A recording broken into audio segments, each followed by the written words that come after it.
कहते हैं भगवान शिव स्वयंभू हैं, जिनका न कोई आदि है और न ही कोई अंत। तभी तो इन्हें अमर अजर अविनाशी कहा जाता है। लेकिन अक्सर शिव भक्तों के मन में ये जानने की जिज्ञासा उत्पन्न होती रहती है कि आखिर भगवान शिव का जन्म हुआ कैसे वो उत्पन्न हुए। उनके जन्म से जुड़े रहस्य को जानने की इच्छा शिव भक्तों को अवश्य रहती है।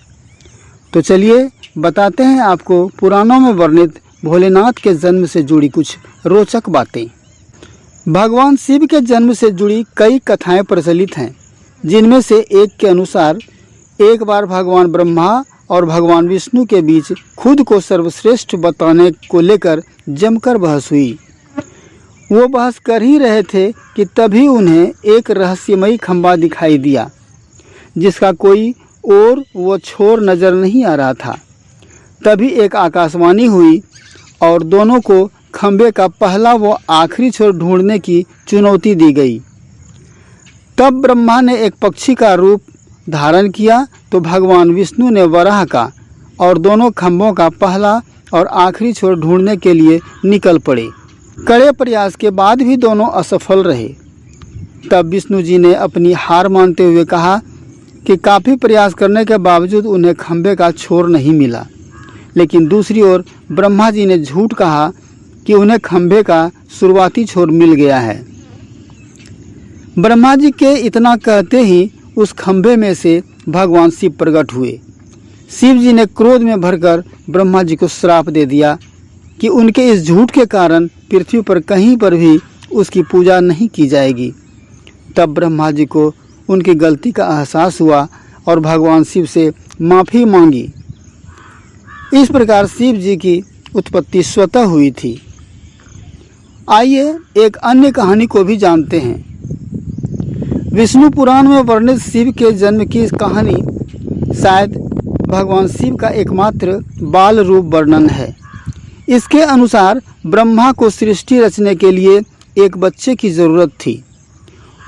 उन्होंने इसके लिए बहुत लंबे समय तक कड़ी तपस्या की।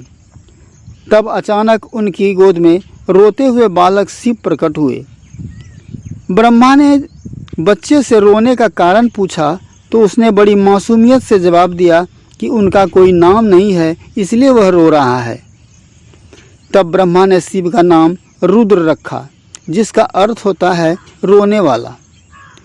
शिव तब भी चुप नहीं हुए, इसलिए ब्रह्मा ने उन्हें दूसरा नाम दिया, पर शिव को वह नाम भी पसंद नहीं आया और वे फिर भी चुप नहीं हुए। इस तरह शिव को चुप कराने के लिए ब्रह्मा ने 8 नाम दिए और शिव 8 नामों रुद्र, सर्व, भाव, उग्र, भीम, पशुपति, ईशान और महादेव से जाने गए। शिव पुराण के अनुसार यह नाम पृथ्वी पर लिखे गए थे।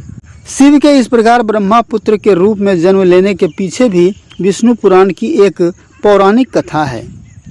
इसके अनुसार जब धरती, आकाश, पाताल समेत पूरा ब्रह्मांड जलमग्न था, तब केवल विष्णु के सिवा और कोई भी देव या प्राणी नहीं था।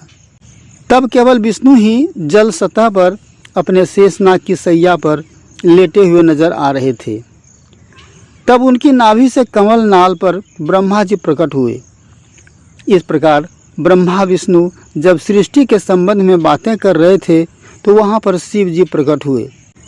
ब्रह्मा ने उन्हें पहचानने से इनकार कर दिया, परंतु श्री विष्णु जी मंद मंद मुस्कुराने लगे।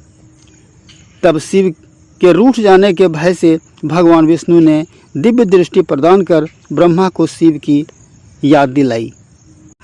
तब ब्रह्मा जी को अपनी गलती का एहसास हुआ और शिव से क्षमा मांगते हुए उन्होंने उनसे अपने पुत्र रूप में पैदा होने का आशीर्वाद मांगा। शिव ने ब्रह्मा की प्रार्थना स्वीकार करते हुए उन्हें यह आशीर्वाद प्रदान किया।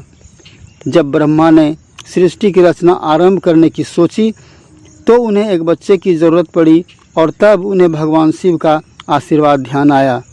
अतः ब्रह्मा ने तपस्या की और बालक शिव बच्चे के रूप में उनके गोद में प्रकट हुए।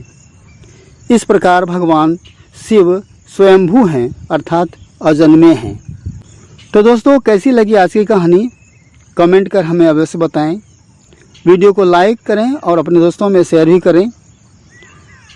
अगर हमारे चैनल पर पहली बार हैं तो कृपया चैनल को सब्सक्राइब अवश्य कर लें। तो फिर मिलते हैं अगले कहानी के साथ। तब तक के लिए धन्यवाद।